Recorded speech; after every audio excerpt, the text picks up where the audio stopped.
সুগা হাসপাতালের মর্গে যায়। আপাতত ভয়ঙ্কর এই লাশটাকে রাখা হয়েছে মর্গে। লাশ বলেও তো ভুল হবে, পুরোটা জুড়ে মানুষের আলগা চামড়া কেবল লাগিয়ে দেওয়া হয়েছে জোর করে। কি বিশ্রী বিদঘুটে গন্ধ যে বের হচ্ছে, দম ফেলা মুশকিল। সুগা লাশের দিকে একবার তাকিয়ে হাতের লকেটের দিকে তাকালো। এত বছর ধরে এভাবে এই হাড়গোড় পড়েছিল, এসব দেখে কি মানুষ চেনা যায়? লাশের গায়ে যখন এই লকেট দেখেছিল তখন পরিচিত মনে হয়েছিল, তবে খেয়াল করতে পারছিলাম না এই লকেট যে দেখেছিল এর আগে। এত চিন্তা ভাবনা করার পর শেষে এখন মনে পড়েছে তিথির জন্মদিনে ইউনো তাকে একটি গিফট করেছিল। কেনার সময় অনেকগুলো অপশন দেখিয়েছিল সুগাকে। সুগা নিজেই এই লকেটটা পছন্দ করে দিয়েছিল। জিন খুনি, তারও শাস্তি হবে, তবে তার চেয়ে আগে মা ছেলের মানসিক চিকিৎসার দরকার। কারণ কোনো সুস্থ মানুষ তো 3-4 বছর যাবৎ একটা মৃতদেহের সঙ্গে থাকতে পারে না। মানসিক ভারসাম্যের সমস্যা দেখা দেওয়ার ফলেই তো এই হাল। জিমিনকে যখন জিজ্ঞেস করা হয়েছিল রুমের ভেতর নাকি তিথি ছিল তাকে দেখতে কিনা, তখন সে কেন এমন প্যানিক অ্যাটাক করেছে এইবার বুঝতে পারছে সুগা। আসলে ওই রুমে তিথি নামক কেউ ছিল না। তিথিকে ইয়োনা অনেক আগেই হত্যা করেছিল। 3-4 বছর যাবৎ সে এই লাশকে জীবিত ভেবে তার সঙ্গে শারীরিক সম্পর্কে গিয়েছে। যেই সকল মেয়েরা অন্য ছেলেদের বিয়ে করতো তাদের একটা লিস্ট তৈরি করতো ইয়োনো। আইনের চাকরিটা এই ক্ষেত্রে তার জন্য বেনিফিট হিসেবে কাজ করেছে। সে ওই ধরনের মেয়ে মানুষকে খুঁজে খুঁজে টার্গেট করে মারতো, মেরে অনেক চুল সংগ্রহ করতো, একের পর একের পটের মাংস চামড়া কেটে কেটে সংগ্রহ করত। আবার শরীরের কোমল অংশ থেকে মাংস টেনে সেগুলো দিয়ে বিরিয়ানি রান্না করে খেত। কত ভয়ঙ্কর মানসিক সমস্যা। ইউনো যখন তিথিকে হত্যা করে তখন তার মানসিক অবস্থা ঠিক ছিল না, তবে হত্যা করার পর সেই মানসিক অবস্থা হঠাৎ করে এমন ভয়ঙ্কর ভাবে অন্য রূপ একাই নিয়েছিল নাকি এর পেছনে কারোর হাত ছিল, এই গল্পের কিছুটা সমাধান হয়েছে। আরো অনেকটা রহস্য হতে মস্তিষ্কে জটলা পাকছে। এবার এই শেষ ব্যক্তির কাছে যাওয়া যাক। রহস্য উন্মোচনে সুগা যাকে সব শেষে রেখেছে, আশা করা যায় সে অনেক কিছুই জানে, কারণ ঘটনাগুলো এতদিন যাবৎ নেওয়াজ বাড়িতেই হয়েছে। আর নেওয়াজ বাড়ির একটা পাতা নড়া শব্দ যেই মহান ব্যক্তি সবার আগে টের পান, অন্তত বাড়ির মধ্যে লুকিয়ে থাকা এত সব গল্প সে জানবে না। তার অজান্তে হয়েছে ভাবলেই হাসি পায়। হঠাৎ মর্গে কেউ একজন প্রবেশ করলো। সুগার পেছনে না ফিরেই সেই প্রবেশকারী পায়ের শব্দ শুনে আন্দাজ করতে পারলো কে তার পেছনে দাঁড়িয়ে আছে। সুগা পকেটে হাত গুজেই পেছনে না ফিরে প্রশ্ন করলো, এবার তোমার পালা। সত্য বলবে নাকি মিথ্যে তা তোমার বিষয়, তবে জীবনগুলোকে অন্ধকারে আর ঠেলে দিও না। পাপ করা ঢেকে জানো। যারা সবচেয়ে বড় পাপী হয়, যাদের বিরাট কোনো পাপ লুকায়িত আছে। তোমার কোন পাপ লুকায়িত জানতে পারি? সুগা এইবার পেছন ফিরে তাকায়। বোকাম দাঁড়িয়ে থাকতে দেখে মুচকি হাসে। বোকাম মুখটা কেমন গম্ভীর আর শুকনো হয়েছে। সে সুগাকে বলল, চলো একটু বাইরে হাঁটাহাঁটি করি। সুগা কথা না বলে এগিয়ে এলো। হয়তো সে বাইরে খোলা হাওয়ার যেতে ইচ্ছুক। দুজনে অন্ধকার রাস্তায় পাশাপাশি হাঁটছে। মুখলেশ আসলে চেয়েছিল সঙ্গে, তবে বোকাম নিষেধ করে দিয়েছে। বোকাম অন্ধকার আকাশের দিকে চেয়ে বললেন, কিছু গল্প আমাদের না জানাই ভালো, তবে সেই গল্পের রহস্যের নিকট যখন কেউ পৌঁছে যায় তখন তার রহস্য উদ্ধার না করে ফেরার উপায় থাকে না।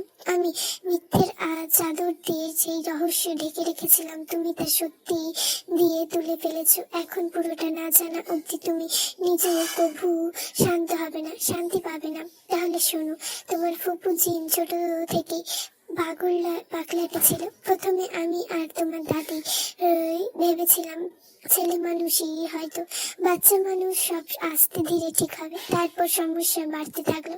তোমার বাবার পরাগ নেওয়াজ তোমার বাবার শান্ত স্বভাবের হলো জিন বিকৃত মস্তিষ্কের হতে শুরু করলো।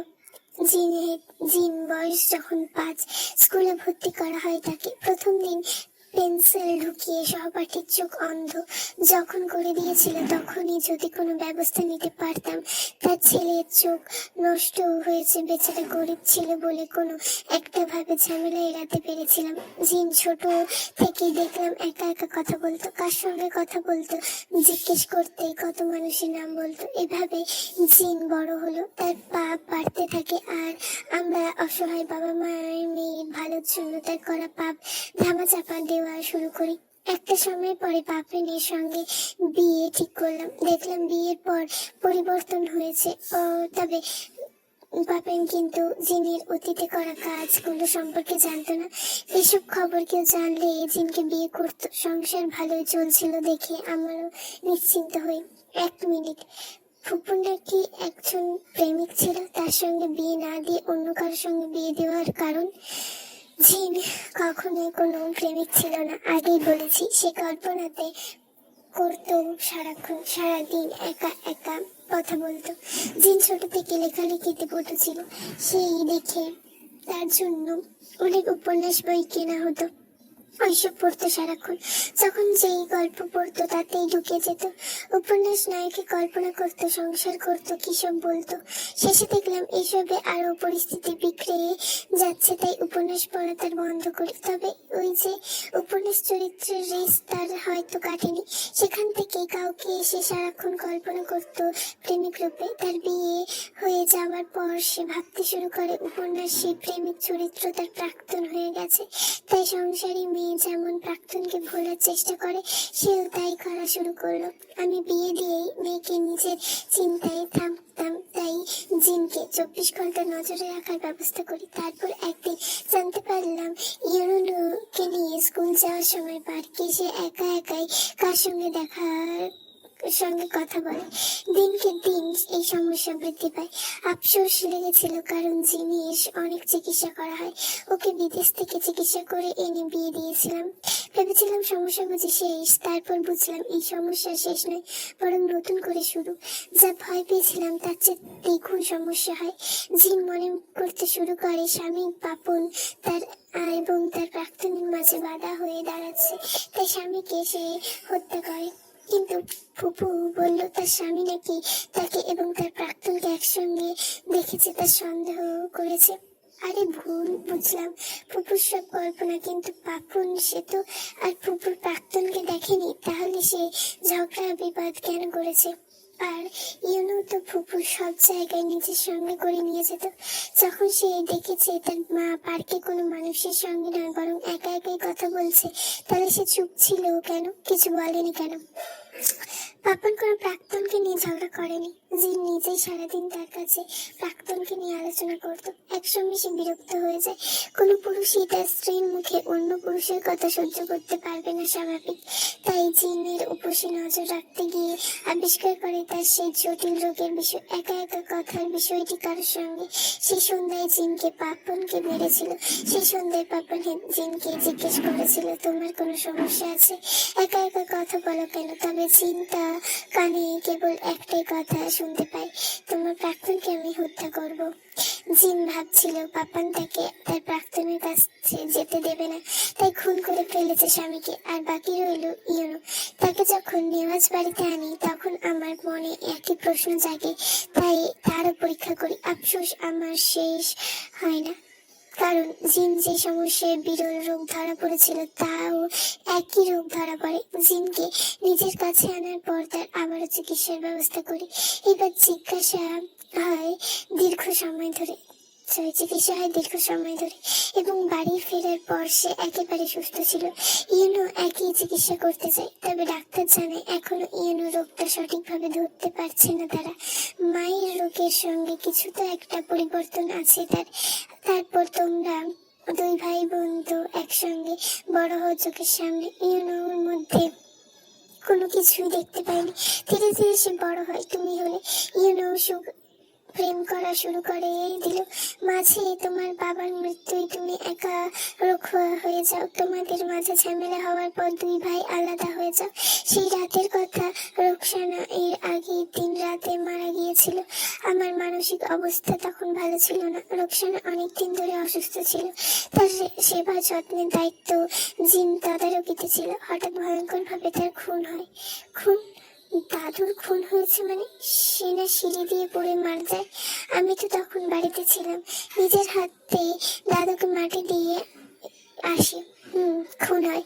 তবে বিষয়টা আমি, মুকলেশ আর খুনি ছাড়া কেউ জানতো না। তুমি টুরে ছিলে। বাড়ি আসতে আসতে লাশের শেষ গোসল শেষ হয়ে যায়।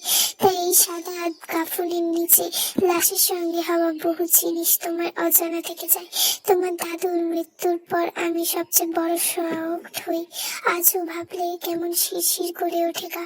আমার রোকসানাকে খুন করেছে। আমি যতক্ষণ বাসায় পৌঁছাই ততক্ষণে সে মৃত ছিল। বৃদ্ধ অসুস্থ শরীর থেকে মাংস কেটে নেওয়া হয়েছিল। শীত থেকে বোগামের চোখে জল, কথা বলতে পারছি না ঠিক মতো করে। শরীর কেমন কাঁপছে। সুখা তার দিকে তাকাতে সে পুনরায় বলতে শুরু করলো। ইয়েনো ভয়ঙ্কর সত্যা সেদিন চোখে ধরা পড়ে জানতে পারলাম সে কত ভয়ানক। আসলে তার মা জিনকে সবসময় রোকসানার সেবা যত্নের বিষয়ে খেয়াল রাখতে হতো। নিজের মায়ের এমন ব্যস্ততা সে মানতে না পেরেই নানিকে মেরে ফেলে, তাও আবার যেন তেন মৃত্যু নয়। সুগা একটার পর একটা ধাক্কা খাচ্ছে। প্রশ্ন করলে এত এত বিষয় বের হয়ে আসছে যে এখন প্রশ্ন করতে কেমন যেন ভয় লাগছে। কিন্তু তুমি কি করে জানলে এইসব ইয়েনোর কাজ? সে যখন মাংস কাটছিল তখন গিয়ে পৌঁছাই আমি। হয়তো সেদিন চুপ করে না গেলে আমার সবচেয়ে বড় সম্পদ তোমাকেও ইয়েনো শেষ করে ফেলতো। আজকে এত সব বলার মতন অবস্থায় আমি থাকতে পারতাম না। ইয়েনো হুমকির কারণে আমি রোকসানার খুনকে আড়াল করি। ইয়েনো আলাদা একটা গুণ আছে, সে মানুষের স্বভাব বৈশিষ্ট্য নকল করতে পারে। তার চেয়ে বড় কথা, সে বাইরে থেকে নিজেকে এত ভাবে আর ভেতরে অন্যভাবে ফুটিয়ে তুলতে পারে। তারপর থেকে শুরু হয় একের পর এক পাপ। তিথিকে সেদিন হত্যা করেছিল, সেদিন জিন তার সঙ্গে ছিল, তাকে সাহায্য করেছিল। ভেবেছিলাম জিন তো সুস্থ হয়েছে, কিন্তু কোনো লাভ হলো না। এই বাসাতেই সবার অগোচরে প্রথম তিথিকে নির্যাতন করা হয়। এমন না যে ইয়েনো কেবল তাদের মেরেছে যারা একজনকে ভালোবেসে অন্যজনকে বিয়ে করেছে, বরং কারণ ছাড়াই একটার সময় ধরে সে মানুষ মারত। কেবল মানুষ মারত মানুষের বিরিয়ানির লোভে। সে মানুষের কম নরখাদক বেশি ছিল। সৃষ্টিকর্তার এত সুন্দর রূপের পেছনে কি ভয়ঙ্কর গল্প চরিত্র লুকিয়েছে তা ইয়েনোকে না দেখলে জানতেই পারতাম না। তিথিকে মারার পরও তাকে সে কল্পনা করেছে।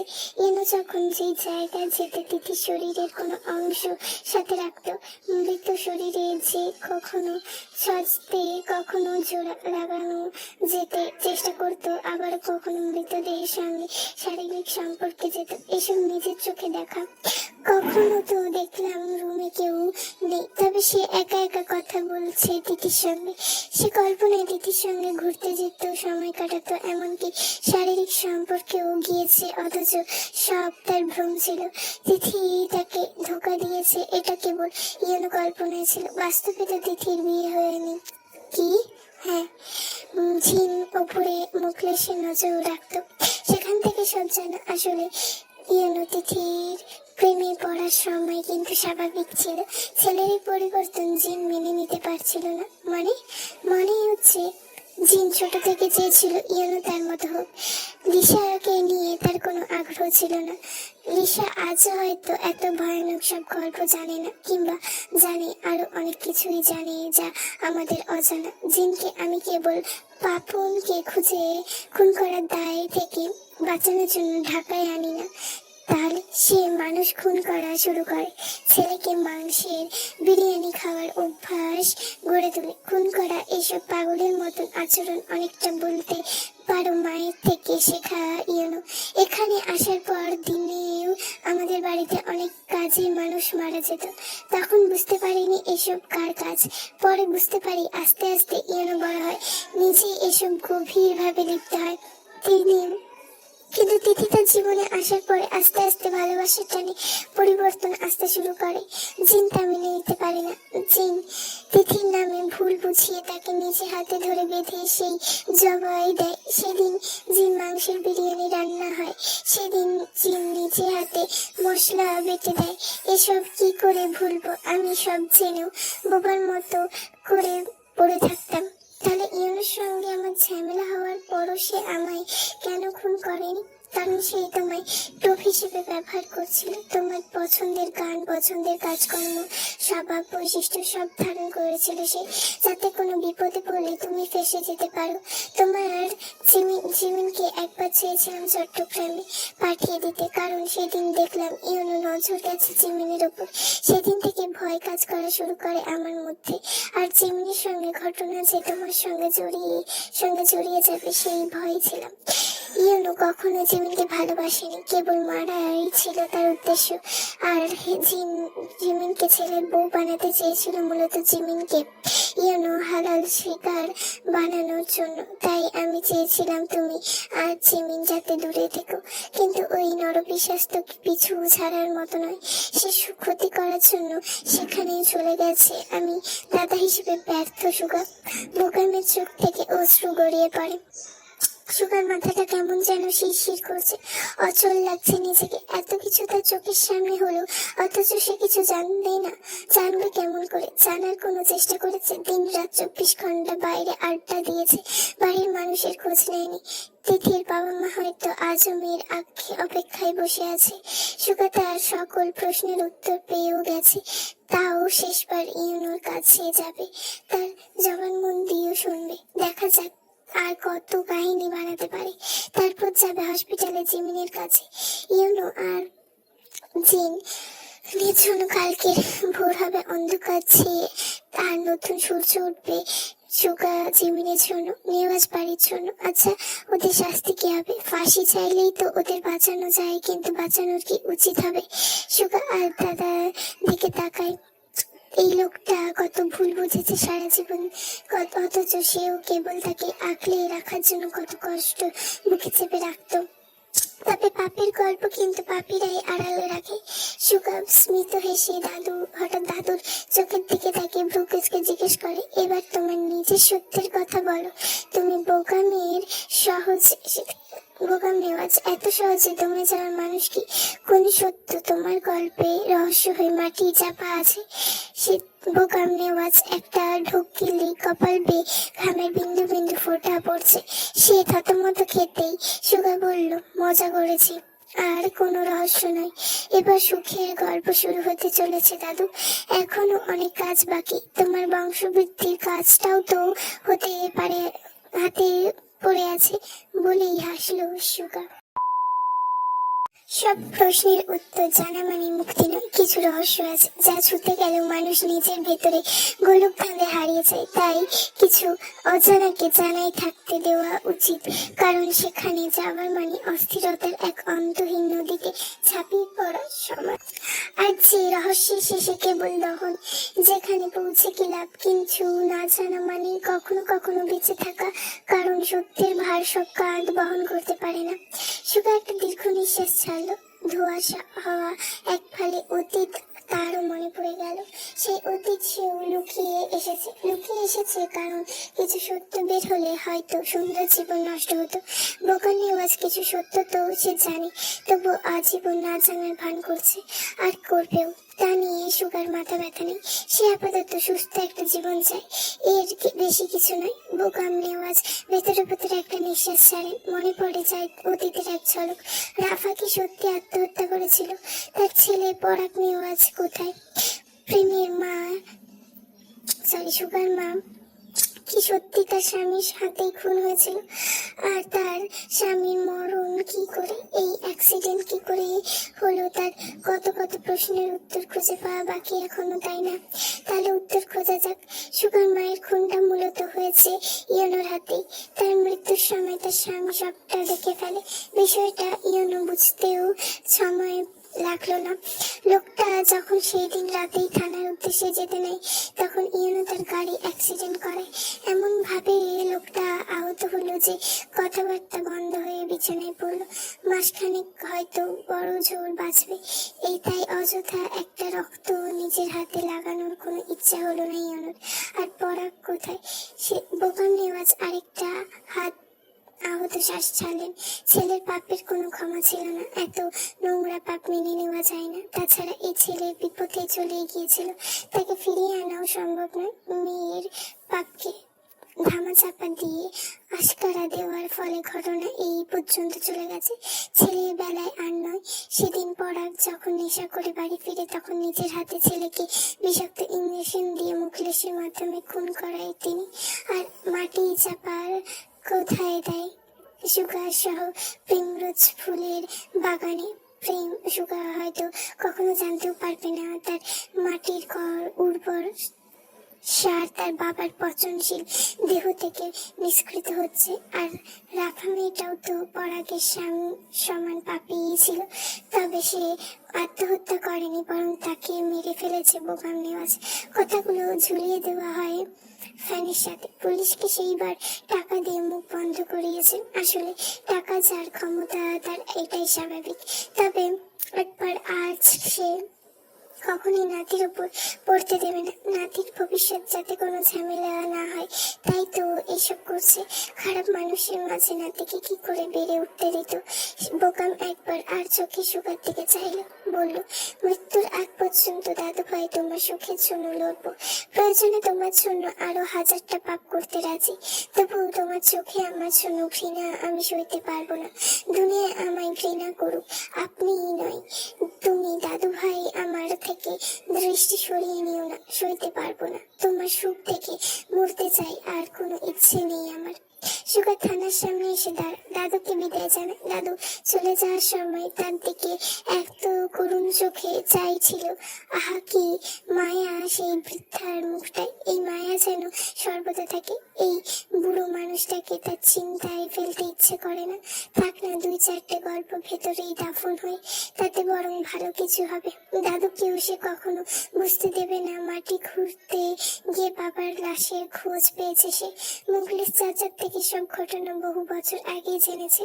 সুগা কল্পনা থেকে বেরিয়ে আসে, হাতে সিগারেটটা ফেলে জিমিনের পাশে শুয়ে তার ঠোঁটে চুমু খেতে যাবে তার আগেই জিমিন সুগার মুখ চেপে ধরে বলে, আরে বচ্চাত সুগা ভাই, দূরে গিয়ে মরেন। শালির ঘরের বউ, তুই তো মহা চালাক। এই মহিলা ঘুমাস নাই কেন? তোর জ্বালায় এবারটা ঘুমাতে পারি, একটু পর পর তোর ভাঙা রেলগাড়ি সাইরেন বাজায়। এই ভাঙা রেলগাড়ি, চালি রেলগাড়ি ভালোই আছে, চোখ দিয়ে দেখ তোর রাস্তায় ঝামেলা কি।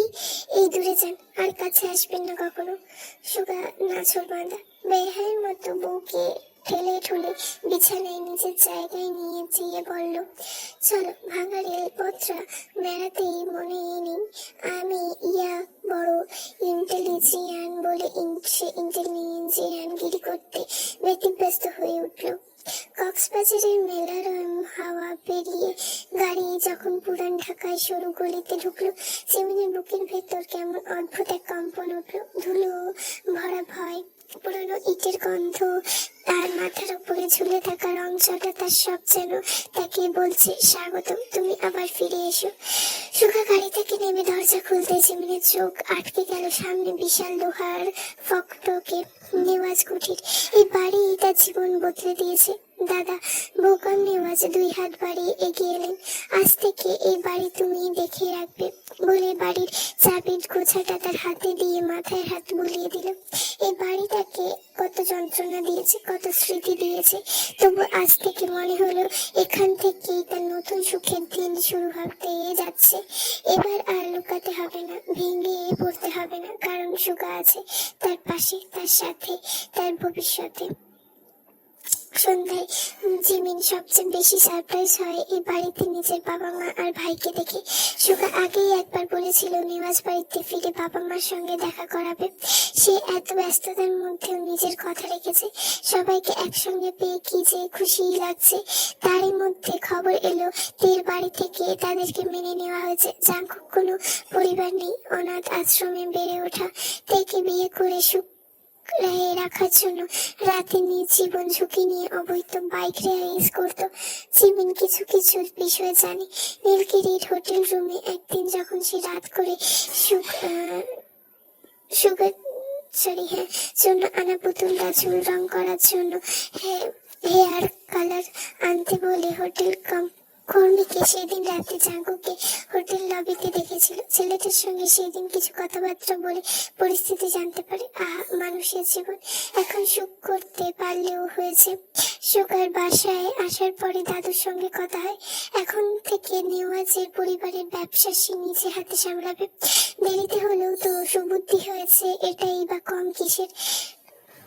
লিসা এতক্ষণ জিমিনের সঙ্গে ছিল। মেয়েটার ওপর এতদিন তলে তলে অত্যাচার হয়েছে, আর সে কেবল চুপি সারে সহ্য করে গেছে সব। দুনিয়াটাও একটা আজব রঙের কারিগর। লিসাকে কখনোই লিসা পছন্দ করতো না। ওইসব তার মা জিনের ইচ্ছে করে করিয়েছে। যেদিন লিসা না করতে চাইতো ওই দিন খাবার বন্ধ করে দিত, রুমে ইচ্ছে মতো শাস্তি দিত। আহা কি জীবন! ভয়ে মেয়েটা চুপ হয়ে থাকতো। জিমিন কাঠের বাড়ির বারান্দায় এসে দাঁড়ায়। এই বাড়ি এখন তারও। যখন খুশি যেখানে খুশি সে যেতে পারবে। সে বেডরুমে প্রবেশ করতেই সুগার সঙ্গে কাটানো সেই সুন্দর স্মৃতিগুলো চোখের সামনে ভাসতে শুরু করে। হঠাৎ সুগা পেছন থেকে তাকে জড়িয়ে ধরলো। শোনা, অলরেডি ভূতের মুভিটা কিন্তু ছেড়েছি, তুমি আসছো না কেন? সুগা জিজ্ঞেস করে। সুগা জিমিনকে নিয়ে বেডরুমে গেল। ল্যাপটপে ভূতের মুভি ছেড়েছে। ঘরটা পুরো অন্ধকার। জিমিন আর সুগা সোফায় পাশাপাশি বসে হরের মুভি দেখছে। হঠাৎ স্ক্রিনে জাম্প স্কেয়ার। জিমিন হালকা চমকে ওঠে, আর সুগা খুব স্বাভাবিক ভঙ্গিতে তার হাত চেপে ধরে। জিমিন ভ্রু কুচকে তার দিকে তাকায়। এই ব্যাটা হাড়ে বজ্জাত। সুগা নেওয়াজ খালি ছোঁয়ার বাহানা খুঁজে। জিমিন কি এইসব ফকিরা জিনিসে ভয় পায় নাকি? তবে কিছুক্ষণের মধ্যেই হরের মুভির শব্দে দুজনেই গাছে উড়ে ওঠে। দুজনে বসে থাকে কাছাকাছি। অযথাই জিমিন কখনো বুঝতে পারছে সুগা নেওয়াজের সুবিধার লোক নয়। একটু একটু করে কাছে আসে, তাই না? সব বুঝে এই জিমিন। এসব কেন দেখাচ্ছেন? আমাকে ভয় দেখাচ্ছেন? সুগা হাসলো। বিক্রিয়া শুরু করার এক ধরনের প্রসেস, বুঝো না আমার সোনা?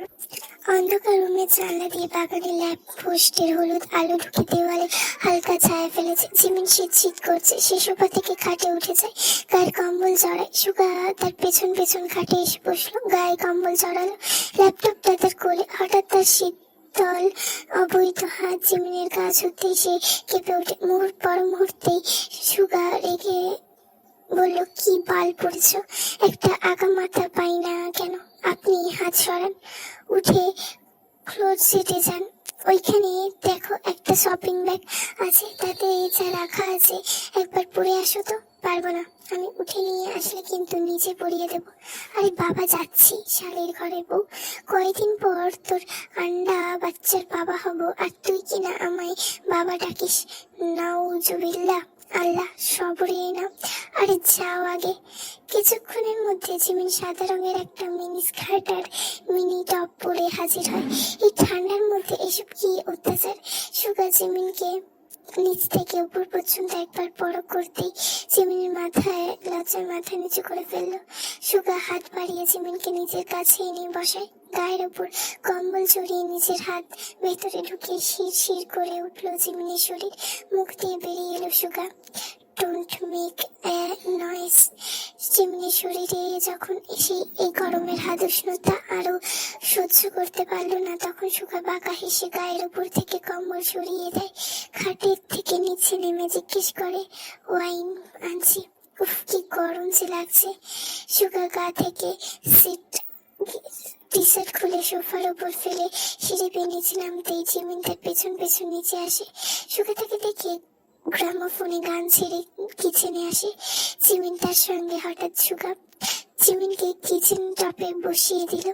সুগা আবদার মেটাতে মিড টপের সঙ্গে মিনি সাদা রঙের স্কার্টটা পরেছে। এত ছোট জামাই এই জিন্দেগিতে কখনো পড়েনি, লজ্জা করছে তার। সুগা গ্লাসে ওয়াইন ঢেলে জিমিনের হাতে এক গ্লাস ধরিয়ে তার সঙ্গে চেয়ার আপ করে চুমুতে বসিয়ে দিল। পরক্ষণে গ্লাস থেকে জিমিনকে আরো শক্ত করে ছড়িয়ে ধরল। তার নগ্ন বুক, পরনে কালো রঙের একটা গেঞ্জি প্যান্ট, গলায় ঝুলছে থাকা কালো রঙের চেইন, গিটারের মতো দেখলে লোকটাকে কেবল ঝুলছে। চুলগুলো এলোমেলো, কি অসাধারণ লাগছে। সুগা জিমিনের মুখের কাছে থেকে আলতো করে চুল সরিয়ে দিয়ে অপেক্ষা না করে শক্ত চুমু বসিয়ে দিল ঠোঁটে। হারালো দুজন অজানা দুনিয়ার অনাক্ষিত ইচ্ছে স্রোতে। গ্রামোফোনের ভেতরে রুমে তখন বাজছে তার আপন তালে।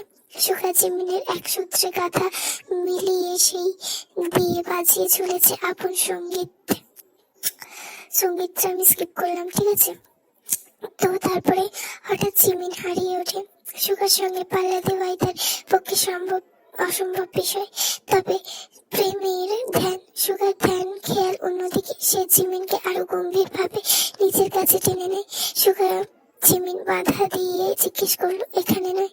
সুগা সেই বাধা উপেক্ষা করে জিমিনের গলায় আলতো করে চেপে ধরে ঠোঁটের গভীরতা হারিয়ে চুমুর মৃদু শ্বাস নিয়ে বলল, উফ সোনা, এখানেই। যদি ভালো লেগে থাকে তাহলে like, comment, share and subscribe. যদি কোনো ভুল ত্রুটি হয় ক্ষমাশূন্য দৃষ্টিতে দেখবেন, আর ভুল হলে সেটা আমাকে একটু ধরিয়ে দেওয়ার চেষ্টা করবেন। আর like, comment, share and subscribe please. তোমাদের এইটুকুনি ভালোবাসাই আমার দরকার।